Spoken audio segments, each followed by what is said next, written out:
Imagine living in a country with a constitutionally guaranteed, like 100% free universal healthcare system. Right, a system designed so that, no citizen should ever have to open their wallet for a medical emergency. Exactly. Yet those same citizens are spending vastly more out of their own pockets and on private insurance just to stay alive than the government spends on that entire universal system combined. Yeah, it's a massive, multi-billion-dollar paradox. It really is. And we are about to dive into the hidden economics, the ruthless corporate mergers, and the regulatory shockwaves that are entirely reshaping the very business of keeping you healthy. Because it is a profound contradiction, Yeah. And when you look at the raw data, you realize that the gears turning beneath the surface of this industry, well, they operate unlike any other sector in the global economy. Yeah, and I am sitting here with our resident data expert to unpack some truly eye-opening material. And just to give you some context on the timeline, today is Tuesday, July 28, 2026. Right, and the research and data collection we are drawing from is current as of this month, July 2026. Yeah, and this isn't just a preliminary glance at some spreadsheets. This source material is officially designated as Revision 2, meaning it has successfully passed through a rigorous round of 3 independent technical reviews. Which is huge. Having that level of vetted institutional data right in front of us it's absolutely crucial for navigating the complex terrain we are looking at today. So welcome to Macroeconomy AI. Today's deep dive is titled X-Ray of Health Sector. We are incredibly grateful you have tuned in to join us. And if you enjoy this kind of rigorous, data-driven analysis, please make sure you like, comment, and engage with the content. Yeah, it really helps us keep delivering this level of insight to you. And today's deep dive is brought to you by our sponsor, and we want to take a quick second to highlight the channel, bringing a compilation of analyses and news on macroeconomics, technology, and artificial intelligence. Whether you're trying to make sense of global market rotations, the newest AI breakthroughs, or demographic shifts, this channel is your central hub for clarity. Absolutely. Subscribe to Macroeconomy AI to never miss an update. And our goal today is to really break down a highly detailed institutional research report on the Brazilian health sector as a massive economic agent. Right. We are going to look at its entire value chain, the inherent risks, and its gigantic macroeconomic footprint. And a quick note right up front, we are strictly analyzing public market data to understand the mechanics of the industry. None of this is meant to be taken as investment advice. Exactly. We are purely looking at the architecture of the system. And man, that architecture is staggering in scale. It's massive. When we look at the data between 2019 and 2021, healthcare consumption consistently hovered around 9.6 to 10.1% of Brazil's entire gross domestic product. That's wild. We are talking about hundreds of billions of reais flowing through this single sector. Just an astronomical amount of capital. Okay, let's unpack this because this leads right into the paradox I teased at the beginning. You have the SUS, the Unified Health System, proudly operating to provide free care to everyone. Universal system. But the data shows private spending by families and nonprofits sitting at 5.8% of the GDP. Meanwhile, government spending on health is only 3.8%. It's completely inverted. This is like having a massive, beautifully funded, free public library in every town, yet the citizens are collectively spending double the library's entire operating budget at, private bookstores down the street. That's a great way to look at it. Why is that happening? I mean, if the library is free and open to all, why is the private bookstore making so much more money? What's fascinating here is how this compares globally. If you look at the OECD average, the group of highly developed economies, public spending on health averages around 6.5% of GDP. Yeah. And private spending is much lower, at just 2.3%. But Brazil has the exact opposite ratio. And the research explicitly states that this is not a temporary post-pandemic blip either. Wait, really? It's not just a COVID hangover? No, not at all. This structural trait is firmly entrenched. As of July 2026, there are absolutely no signs of this trend reversing. So why the inversion? If the government is supposed to foot the bill, why is the burden falling so heavily on the consumer?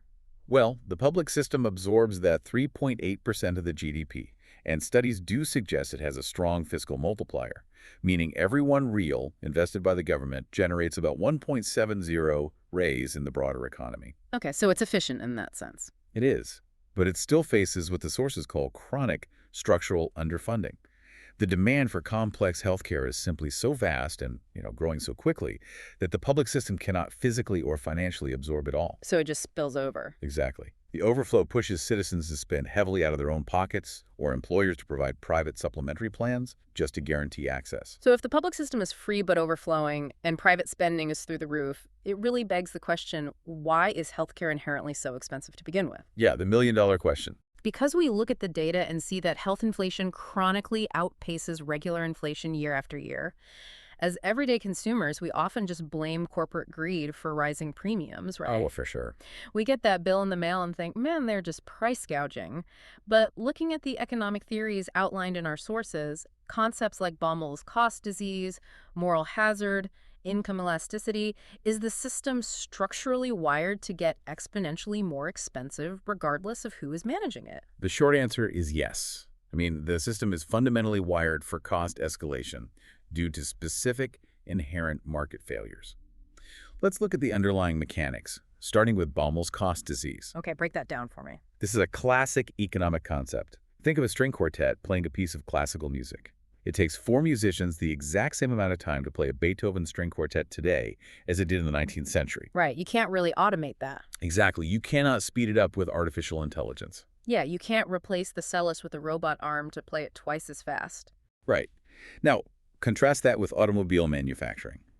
A car factory today produces vehicles exponentially faster than it did 50 years ago because of robotics and automation. Labor productivity in manufacturing has skyrocketed. Okay, I see where this is going. But in healthcare, you still need a highly trained human nurse at the bedside or a skilled surgeon in the operating room. The human element of care cannot be mass-produced on an assembly line. Yeah, you need the actual human labor. However, to keep those highly skilled doctors and nurses from leaving healthcare to go work in highly automated, lucrative sectors like tech or finance, you have to continually raise their wages to match the broader industrialized economy. Oh, wow. That makes total sense. So the cost of the labor goes up to match 2026 living standards, but the actual output, like the number of patients a doctor can physically see in an hour, hasn't really changed. Precisely. So costs rise without a corresponding leap in productivity. That's wild. And compounding that issue is a lethal combination of moral hazard and the fee-for-service payment model. Moral hazard, that's an insurance term, right? Yeah. Moral hazard occurs when a patient has comprehensive insurance coverage. Because they are insulated from the true cost of the care, say they only pay a flat monthly fee or a small copay, they lose their budget constraints. Right. They don't shop around for a cheaper MRI because to them, the MRI essentially costs nothing at the point of service. Exactly the issue. And on the flip side, you have the fee-for-service model. Providers are paid for every individual exam, blood test, or procedure they perform. This structurally incentivizes the over-requesting of exams. Right, because the patient isn't paying out of pocket for that extra blood test, so they say, sure, run it, better safe than sorry. And the provider actually generates more revenue for running it, so they say, yeah, let's run it. Exactly. Which brings up another layer information asymmetry. Okay. In almost any other market, the buyer knows what they want. If you go to buy a television, you know what size you need. But in healthcare, the knowledge is entirely concentrated on the provider side. That's true, yeah. You go to the doctor with a headache. You don't know if you need rest, a pill, or a CAT scan. The doctor knows. Therefore, the provider has the unique ability to induce demand for the very services they commercialize. The person telling you what you need to buy is the exact same person selling it to you. Exactly. Yeah. And finally, healthcare has an income elasticity greater than 1. This is a macroeconomic principle, meaning that as a nation's aggregate wealth grows, the population's demand for health technology, preventative care, and longevity treatments expands even faster than the economic growth itself. So people will spend a disproportionate amount of their new wealth on staying alive longer. Yeah, it's human nature. Wow. So it's not just a few greedy hospital executives in a boardroom. It is a perfect storm of economic gravity that makes healthcare uniquely inflationary. Absolutely. Which seamlessly transitions us into how the corporate world is capitalizing on this reality, because the numbers on the business side of health are just mind-blowing. They really are. By December 2025, the sector hit absolute records. There were over 53.18 million beneficiaries in medical hospital plans. Furthermore, there were 35.58 million people in strictly dental plans. That dental figure alone represents a massive 37.5% jump since December 2020. The sheer volume of new entrants into the supplementary health market shows a really aggressive expansion, but the most critical shifts are happening behind the scenes in corporate ownership. Yeah, the sources highlight an extreme financialization of the sector. Like, we aren't just talking about local doctors opening clinics anymore. No, not at all. Just between January and September of 2025, there were 22 major mergers and acquisitions M&A transactions, specifically in hospitals and clinical labs. That is a 37% year-over-year increase. And here's the kicker. Private equity and venture capital funds were involved in a full 50% of the entire country's M&A market. It's massive consolidation. The big institutional money is aggressively gobbling up healthcare assets. And the logic for private equity is clear. Because of that income elasticity and moral hazard we just discussed, healthcare provides incredibly resilient, recurring revenue streams. Even in a downturn. Exactly. Even in a recession, people need insulin, they need dialysis, they need emergency surgeries. The demand is highly inelastic. So institutional capital is driving a massive consolidation phase, buying up fragmented regional hospitals and rolling them into national mega networks to leverage economies of scale. Here's where it gets really interesting, though. With all this wealth, domestic growth, and massive corporate consolidation, the source material points out a glaring vulnerability at the heart of the system. A huge wing. The Brazilian Economic Industrial Health Complex, often referred to as CES, runs a massive trade deficit of around 20 billion US dollars every single year. The country imports about 90% of the active pharmaceutical ingredients, the IFAs, that it uses to actually manufacture medicines. And if we connect this to the bigger picture, that 90% dependency is not merely a line item on a trade balance sheet. It is a profound national security vulnerability. Oh, absolutely. The geopolitical realization following the massive disruptions of the 21st century, events like SARS, H1N1, and of course COVID-19, is that if global supply chains freeze or borders close, a nation cannot protect its population without localized production capabilities. Right. You can have 53 million citizens on premium private equity-backed health insurance plans. But if the cargo ships stop arriving from overseas with the active chemical ingredients for their medications, that insurance card is literally just a useless piece of plastic. Exactly. You can't print a pill. You really can't. And the government is acutely aware of this structural fragility. The sources detail a comprehensive new national strategy for the CEIs. The plan is to inject 42 billion reais into the sector by 2026. Wow, 42 billion. Yeah, and the explicit goal here is to forcefully reindustrialize the sector so that Brazil can supply 70% of the public health system's demands locally. They want to mitigate that $20 billion annual trade deficit and secure those critical supply chains against future global shocks. That is a colossal pivot toward domestic manufacturing. But wait. If the government is pouring 42 billion arrays into reindustrializing the health sector to secure supply chains, aren't they simultaneously shooting their own health goals in the foot on the regulatory side? Well, Because let's look at the friction here. Anvisa, the National Health Regulatory Agency, is taking aggressive steps to speed up the market. Their April 2026 official communications report up to a 60% reduction in the analysis times for clinical trials. which is a huge acceleration. Right, they're cutting red tape. But simultaneously, on the fiscal side, the government passed Complementary Law 224 back in December 2025. This law implemented a linear 10% cut on federal tax incentives across the board. Yeah, that was a major shock to the system. And the specialized analysis suggests this law impacts the equivalent of 3.5% of the federal health budget. How does an industry manage that kind of whiplash, where one agency is clearing the runway and another is ripping up the asphalt? It looks like a glaring contradiction, I know, but you have to remember they are balancing two completely different ledgers, and the research approaches this with strict impartiality. Okay. On one side, you have the Finance Ministry and the Federal Revenue Service. Their imperative is macroeconomic stability and fiscal sustainability. They are looking at national debt ceilings and revenue shortfalls, and they must contain tax renunciations to balance the national budget. Right. The math has to add up somewhere. Exactly. On the other side, you have the Health Ministry, whose imperative is universal coverage, fostering innovation, and keeping the health system financially solvent. So it isn't one rogue agency making things difficult. It is two entirely valid, necessary government functions that are actively colliding in real time. Exactly the dynamic. This 10% cut on tax incentives has created immense normative instability. Because it impacts federal revenue taxes like PIS and coffins, as well as corporate income tax and import tariffs, it drastically alters the financial math for hospitals, pharmaceutical companies, and equipment manufacturers overnight. I can imagine. And as the sources note, this has immediately resulted in ongoing, complex Supreme Court battles as industry stakeholders try to navigate the sudden financial fallout. It just goes to show how sensitive this massive ecosystem is to a single stroke of a pen in the Capitol. But let's pivot from the boardrooms and the courtrooms to the actual reality on the ground. Who is actually being served by this system? That's a really important question. Because we talk about 53 million private beneficiaries, but the demographic distribution is fascinating. The data from 2025 shows Brazil had 2.98 doctors per 1,000 inhabitants. Now, that's below the OECD average of 3.70. But the regional asymmetry hidden inside that national average is wild. Yeah, the territorial distribution of medical professionals is profoundly unequal. The federal district, where the nation's capital is located, has 6.28 doctors per 1,000 inhabitants.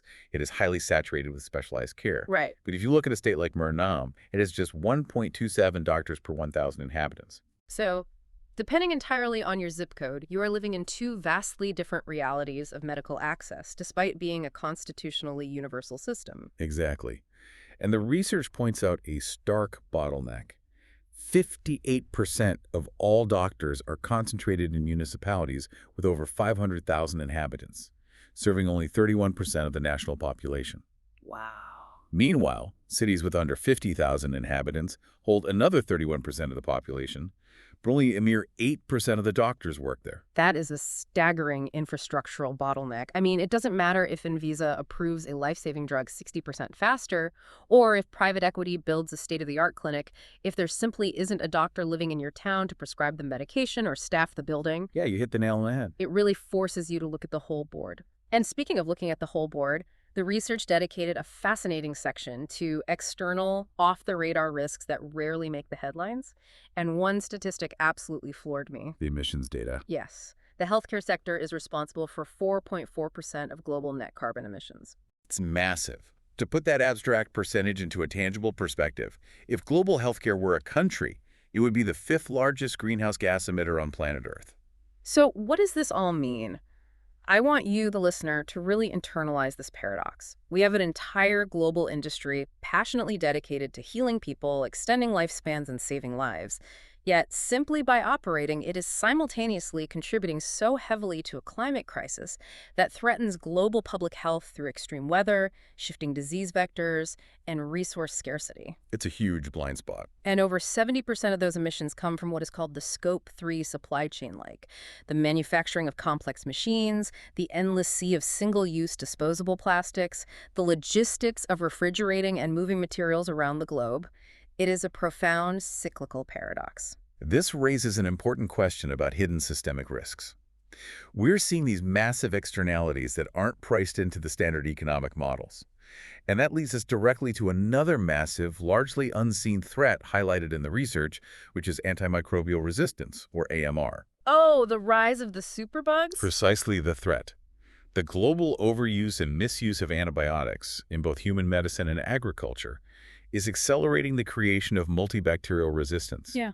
Strains of bacteria are evolving to survive our strongest drugs. Right. But the source material highlights a structural, economic flaw in the research and development pipeline here. Wait, you're saying there is a financial flaw in developing new antibiotics. Why wouldn't a pharmaceutical company want to cure a superbug? It comes down to the mechanics of patent lifespans and volume caps. Okay.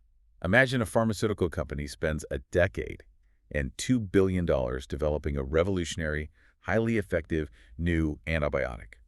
Under normal market conditions, they would want to sell that drug to as many hospitals as possible before their patent expires, right? Yeah, standard business practice. Build a great product, sell it everywhere, recoup the $2 billion, generate a profit for the shareholders. But if they succeed in creating this ultimate antibiotic, global health protocols and authorities will dictate that the new drug must be heavily restricted. Oh, I see. Yeah, it must be kept in a glass case as an absolute last resort to prevent the bacteria from mutating and building a resistance to it. Ah. So the company spends billions on R&D, but they are artificially forbidden from selling it at scale. Their patent clock is ticking down. They have 10 years of exclusivity left, but the volume of sales is intentionally capped by health authorities to protect public health. Exactly, which means the return on investment just isn't there under current market dynamics. Yeah. A private equity firm or a corporate board will look at that math and choose to invest that $2 billion into, like, a daily cholesterol pill or a chronic weight loss drug instead. Because those guarantee daily, high-volume recurring revenue. Right. This fundamental economic mismatch sets us up for severe future health crises. Yeah. And when you compound this lack of pharmaceutical innovation with behavioral economics, the cognitive biases that lead to vaccine hesitation and public misinformation, the costs of treating severe preventable complications massively outpace the costs of basic prevention. It is incredible. The system is fighting economic gravity at every single level. From the unavoidable cost of specialized human labor under Bommel's cost disease to the lack of financial incentives for life-saving antibiotics, all while navigating unpredictable tax cuts and generating a carbon footprint the size of a major industrialized nation. It's a lot to process. Which leaves me with a final provocative thought for you to ponder based on this source material. We talked earlier about how the government is pouring $42 billion raise into the new national strategy. They want to massively reindustrialize the local health sector to fix that $20 billion trade deficit and secure national supply chains. Right. But if healthcare manufacturing is already such a massive global carbon emitter, how exactly will Brazil balance this rapid, heavy industrial expansion with environmental sustainability? You have national economic security pushing the gas pedal and climate impact demanding we hit the brakes. It looks like a direct collision course, and that is something to keep a very close eye on in the coming years. Indeed, it is a crucial intersection of policy and reality. And as we wrap up this comprehensive analysis, it is mandatory that I deliver our official disclaimer. Of course. This deep dive is strictly documentary in nature. It is based exclusively on public market sources and institutional data and does not reflect any personal ideological bias. This discussion is absolutely not investment, legal, actuarial, regulatory, or tax advice. Past yields do not guarantee future returns, and economic, demographic, and technological projections are subject to frequent revisions based on volatile market data. Viewers must always consult qualified, specialized professionals before making any strategic, financial, or patrimonial decisions. Thank you so much for breaking down the intricate mechanics of all this data with me today. And a huge thank you to you, our listener, for joining us on this deep dive into the hidden machinery of the health sector. We warmly invite you to tune in for our future explorations as we continue to map out the macroeconomic landscape and connect the dots. That was today's Macroeconomy AI. We'll leave it here. You all stay well and keep an eye out for our new broadcasts. Subscribe to our channel, access the links, and follow Macroeconomy AI on social media.